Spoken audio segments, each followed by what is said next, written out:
সম্প্রতি যুক্তরাষ্ট্র ও রাশিয়ার মধ্যে পারমাণবিক উত্তেজনা নতুন মাত্রা পেয়েছে।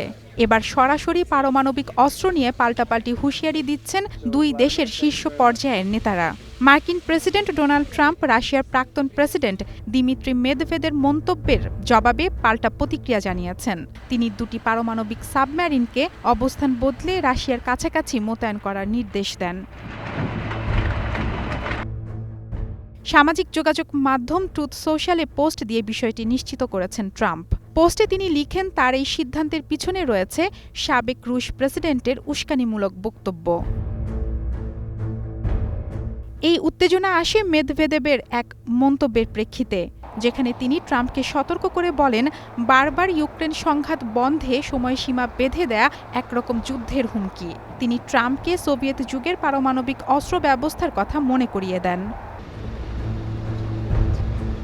তবে মার্কিন নৌবাহিনী ও প্রতিরক্ষা মন্ত্রণালয় সাবমেরিন মোতায়েন বিষয়ে আনুষ্ঠানিক মন্তব্য করতে অস্বীকৃতি জানায়। বিশ্লেষকরা বলছেন, সাবমেরিনের অবস্থান নিয়ে সাধারণত প্রকাশ্যে কিছু বলা হয় না, কারণ এসব সাবমেরিন যুক্তরাষ্ট্রের পারমাণবিক প্রতিরোধ ব্যবস্থার গুরুত্বপূর্ণ অংশ।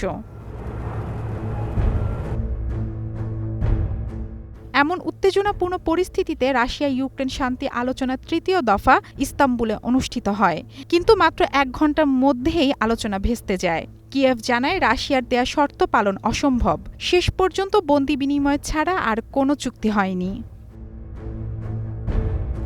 নিরাপত্তা বিশ্লেষকরা বলছেন, ট্রাম্পের পদক্ষেপটি মস্কো ও ওয়াশিংটনের মধ্যে উত্তেজনা বাড়াবে তা স্পষ্ট। ট্রাম্প ও মেদভেদেবের এমন উত্তপ্ত বাক্য বিনিময় আন্তর্জাতিক শান্তির জন্য হুমকি হয়ে দাঁড়াতে পারে বলে মত বিশ্লেষকদের।